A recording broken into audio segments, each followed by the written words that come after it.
Hello everyone, welcome to Mathians world. कैसे हो आप लोग? आए हो बहुत ही बेहतर होगे। तो बच्चों, आज हम बात करने वाले हैं हमारा एक ऐसा पॉइंट जो बहुत ही इंपॉर्टेंट है आपके एग्जाम के लिए। और ये चुंबकीय क्षेत्र की जो एक बहुत ही इंपॉर्टेंट कॉन्सेप्ट होते हैं वो मैं आज बताने वाला हूँ।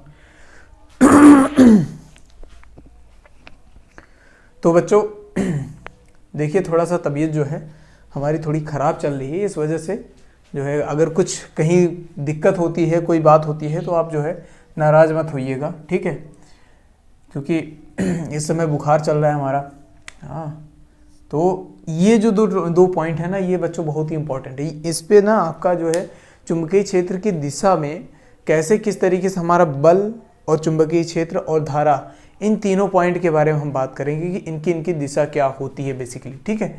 तो देखो, यहाँ पर मैं आपको दिखा रहा हूँ फ्लेमिंग के बाएं हाथ का नियम। फ्लेमिंग के बाएं हाथ का नियम। तो फ्लेमिंग का जो लेफ्ट हैंड रूल है उसमें क्या कहता है, ध्यान से समझना। यदि हम अपने बाएं हाथ का अंगूठा तथा उसके पास वाली दोनों अंगुलियां, ठीक है, बाएं हाथ का अंगूठा, और भाई ये अंगूठा हमारा 2 है, आप इसके लिए ज़्यादा वो मत करिएगा, ठीक है? तो इस प्रकार फैलाएं कि तीनों परस्पर लंबवत हो। तीनों परस्पर लंबवत हो। तो मैंने इस तरीके से आपके सामने रख दिया। जैसे ये देख रहे हैं, ये इसके बीच 90 डिग्री बना रहा है, और यहाँ से यहाँ तक की जो एंगल है वो भी 90 डिग्री है। ये बात इतनी समझ में आ गई? तो इस तरीके से मैंने आपका बना के दिखाया है। देख सकते हैं आप, जैसे यहाँ पर ये जो तर्जनी है, ये हमारा किसको डिनोट करता है जी? ये तर्जनी हमारा मैग्नेटिक फील्ड यानी कि चुंबकीय क्षेत्र को डिनोट करता है, मतलब उसको प्रदर्शित करता है, उसकी दिशा को प्रदर्शित करता है। किसको भाई? ये जो तर्जनी है वो चुंबकीय क्षेत्र की दिशा को प्रदर्शित करता है। ये बात समझ में आ गया? और ये जो मध्यमा है, ये जो बड़ी वाली अंगुली है, ये क्या करती है? ये हमारी धारा को यानी कि करंट की दिशा को क्या करता है? डिनोट करता है, यानी प्रदर्शित करता है। और तीसरी बात ये है कि हमारा जो अब बल लगने वाला है, जो इस पे बल लगने वाला है, वो किस दिशा में लगेगा? वो इन दोनों के, मतलब इसके मैग्नेटिक फील्ड के 90 डिग्री पे लगेगा। यानी कि किसके दिशा में जी? थंब के, मतलब थंब के यानी कि अंगूठे की दिशा में। यहाँ तक समझ में आ गया?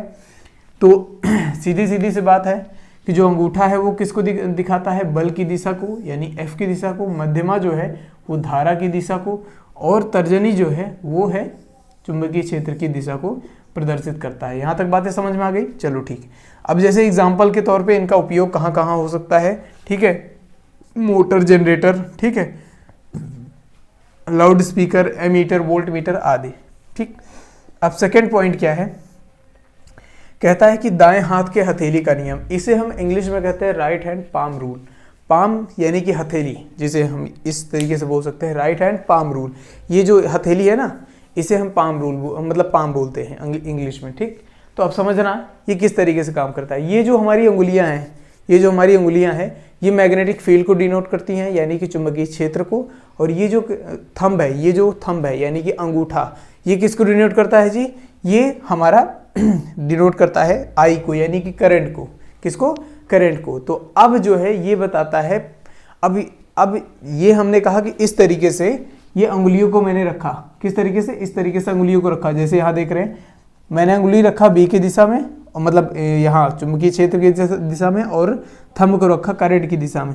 तो जो हमारा फोर्स लगेगा वो बाहर की ओर लगेगा। किधर लगेगा जी? बाहर की ओर। तो हमने इसको ऊपर की ओर डिनोट कर दिया, तो इस तरीके से लगेगा। अगर हमने कहा कि अगर ये हमारा चुंबकीय क्षेत्र है, ये हमारा चुंबकीय क्षेत्र है, और इधर हमने कहा करंट की डायरेक्शन है, तो ये किधर लगेगा? ऊपर की ओर लगेगा। यहाँ तक समझ में आए?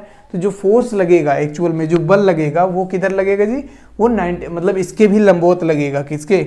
इस हथेली के लंबवत लगेगा, सीधे। समझ रहे? यहाँ तक समझ में आए? ये देख लो, इसे हम कहते हैं मैग्नेटिक फील्ड, इसे कहते हैं करंट, और ये हमारा फोर्स है जो कि इस डायरेक्शन में लग रहा है। जैसे इधर देख रहे हैं, ये इस डायरेक्शन में सीधे। समझ रहे हैं? यहाँ तक बातें समझ में आ रही है आपको? क्लियर? चलो तो यदि हम अपने दाएं हाथ को इस प्रकार फैलाए रखें कि फैली हुई अंगुलियां बाह्य चुंबकीय क्षेत्र की दिशा में तथा अंगूठा धारा की दिशा में हो, तो चालक पर लगने वाला बल जो है F हथेली के लंबवत ऊपर की ओर। यहाँ तक समझ में आया? लंबवत ऊपर की ओर लगेगा। क्लियर? तो और ये मैं आपको आप जैसे देख सकते हैं, आपकी स्क्रीन पर दिखाई दे रहा होगा, सारी की सारी बातें मैं आपको दिखाऊंगा वहाँ पे, ठीक है?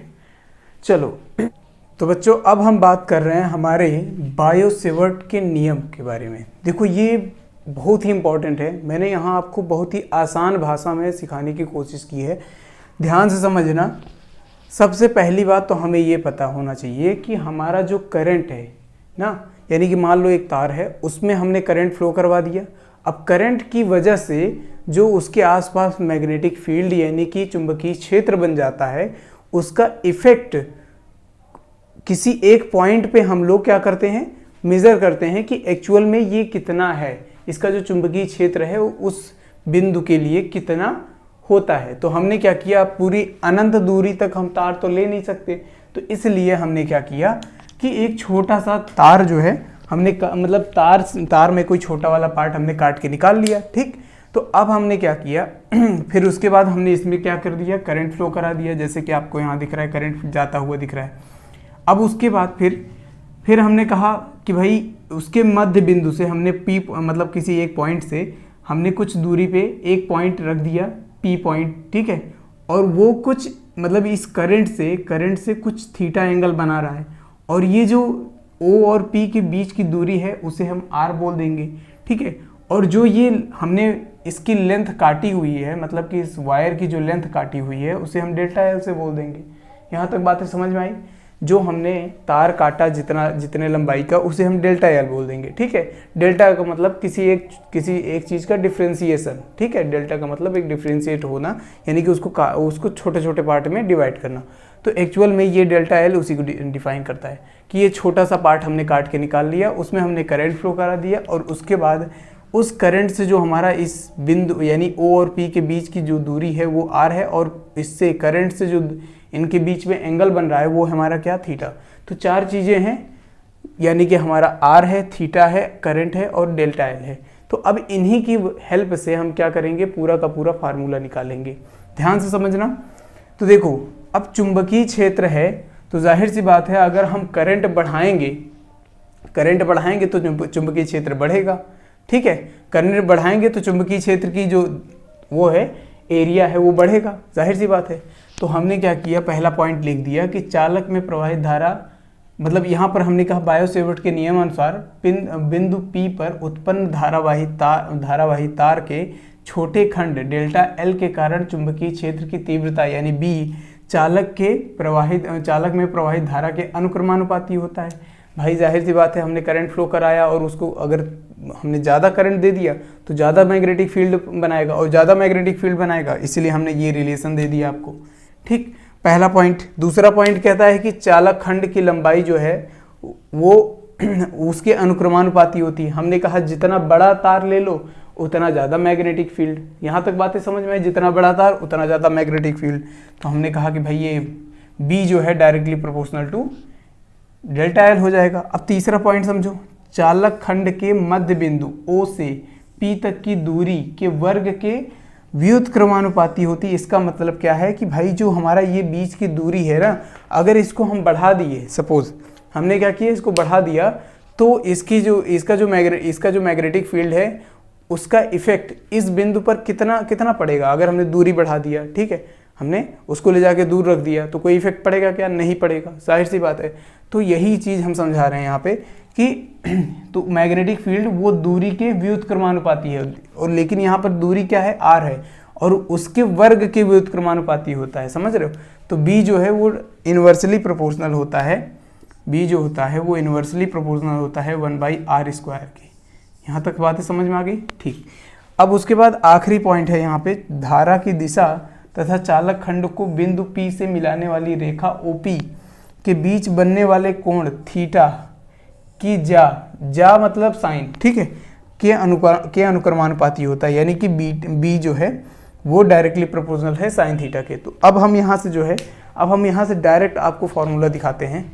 तो मैं इसको हटा रहा हूँ, थोड़ा ध्यान से समझना, ठीक है। फॉर्मूला मैं कैसे बना रहा हूँ, आप लोग अगर बनाना जान गए तो आपको बहुत आसानी होगी, ठीक। यहाँ तक बातें समझ आई। ये फिगर भी बना के रखना हमेशा अपने पास, ठीक। देखो हमने क्या कहा, पहला पॉइंट हमारा क्या था, हमारा पहला पॉइंट ये था, हमने कहा बी डायरेक्टली प्रोपोर्शनल टू आई के था, बिल्कुल हमने आई लिख दिया।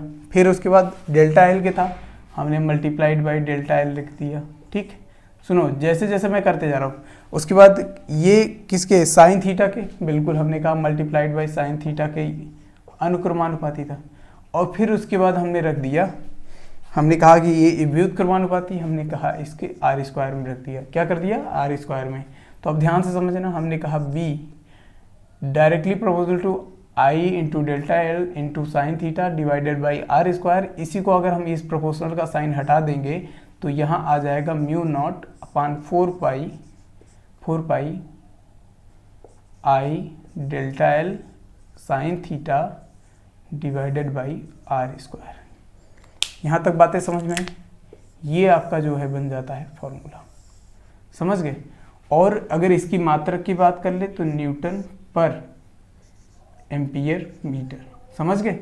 तो अब यहाँ पर जो चुंबकीय क्षेत्र का जो मात्रक होता है वो क्या होता है, न्यूटन पर एम्पियर मीटर, ठीक है। और इसे एक और बोल देते हैं न्यूटन पर एम्पियर मीटर के अलावा, और वो अगर बोलोगे तो ये होता है वेबर पर मीटर स्क्वायर, ठीक है। यहाँ तक बातें समझ में आई? तो अब इसके अलावा, अब सर यहाँ पर ये जो म्यू नॉट है, ये जो म्यू नॉट है वो एक्चुअल में होता क्या है, वो एक्चुअल में है क्या, ये एक तरीके से कह सकते हो। पहली बात तो ये जो वैल्यू मैंने लिखा है यहाँ पे mu naught divided by 4 pi is equal to, ये एक्चुअल में ये क्या है, कांस्टेंट है, कांस्टेंट वैल्यू। क्या है, कांस्टेंट वैल्यू, जिसे हम नियतांक बोलते हैं। और इसे हम कह देते हैं, इसका वैल्यू हो जाता है हमारा 10 टू द पावर -7। क्या हो जाता है जी, 10 टू द पावर -7। और दूसरी बात, यहाँ पर जो म्यू नॉट है एक्चुअल में इसे हम बोल देते हैं चुंबकशीलता। क्या बोल देते हैं, चुंबकशीलता, ठीक। या फिर इसे एक और नाम देते हैं पारगम्यता। इसका मतलब क्या होता है सर, इसका मतलब ये होता है बच्चों कि जैसे कि ये कितनी मदद करता है चुंबकीय क्षेत्र को वहाँ पर स्टेबलिश होने में, ठीक है। क्या, स्टेबलिश होने में, मतलब उस पदार्थ की जो मटेरियल हमने यूज़ किया है वायर में, यानी कि तार में जो मटेरियल हमने यूज़ किया है वो कितनी चुंबकशीलता रखती है, यानी कि कितना ज़्यादा वो मतलब आसपास का जो एरिया है वो चुंबकित कर देगा, मतलब कि कुल मिला के चुंबकत्व तो उसका ज़्यादा बढ़ाएगा। तो वो एक प्रॉपर्टी होती है, जैसे होता नहीं है कि जैसे हमारा जो प्रतिरोध होता है, ठीक है, जैसे प्रतिरोध होता है, ठीक, वो क्या करता है, करंट का पोज करता है, बिल्कुल। तो ये बात समझ पा रहे हो। लेकिन वहीं पर अगर मतलब एक रेजिस्टेंस हो गया, ठीक है, रेजिस्टेंस, और दूसरी तरफ होता है कंडक्टेंस। तो कंडक्टेंस क्या करता है, उस करंट, उस मतलब वायर में कितना करंट फ्लो करवा सकता है, वो उसकी प्रोबेबिलिटी कितनी है वो बताता है। यहाँ तक बातें समझ में आई? तो इसे हम म्यू नॉट यानी कि चुंबकशीलता बोल देते हैं इसे, ठीक है। और ये किसके लिए है, निर्वात के लिए है। ये किसके लिए है जी, ये नॉट का मतलब होता है निर्वात, निर्वात बोल लो या फिर बोल दो आप वायु। क्या बोल दो भाई, वायु। यहाँ तक बातें समझ में आई, ठीक। जो उसके आसपास का एयर है, जैसे हमने करंट फ्लो करवाया, ठीक है, इसके आसपास का जो एयर है क्या वो आयनाइज्ड हो जाएगा, आयनाइज्ड हो जाएगा। उसके बाद जो हमारा मतलब तभी तो ये आसपास का एरिया जो है मैग्नेटिक फील्ड की तरह काम करेगा, वही तो है। यहाँ तक बातें समझ में आ गई? चलो सर अब ये तो पॉइंट हो जाती है, कहानी खत्म। अगर इसको एक तरीके से अगर मैं ये वैल्यू लिख भी दूँ, और कभी कभी आपसे डायरेक्ट ये सवाल पूछ सकता है कि ये जो म्यू नॉट होता है उसके बराबर में क्या लिख सकते हो, इसको उधर भेज दो 4 pi multiplied by 10 to the power -7। यहाँ तक बातें समझ में आई? ये आपका जो है इसका वैल्यू इस तरीके से लिख सकते हैं आप, बिल्कुल क्लियर। यहाँ तक बातें सारी समझ में आ रही हैं, ठीक। और यहाँ पर इसका मात्रक लिख सकते हैं न्यूटन पर एम्पियर स्क्वायर। कितना, न्यूटन पर एम्पियर स्क्वायर। इसके अलावा और क्या लिख सकते हैं आप, ठीक। अब इसके अलावा जो है इसको अगर और कुछ लिखना चाहे तो आप इस तरीके से लिख सकते हैं। इसका वैल्यू उठा के जो है ये वाला रख दो वहाँ पे। तो हमने कहा I into delta L into sine theta divided by R square into 10 to the power -7, ये आप रख सकते हैं, ठीक। और मात्रक आपको पता है न्यूटन पर एम्पियर मीटर। यहाँ तक बातें समझ में आ गई? तो ये बच्चों ये वाला जो फॉर्मूला है ना, ये जो फॉर्मूले हैं इनको आपको किसी भी हालत में भूलना नहीं है, ठीक है। इनको याद रख लो।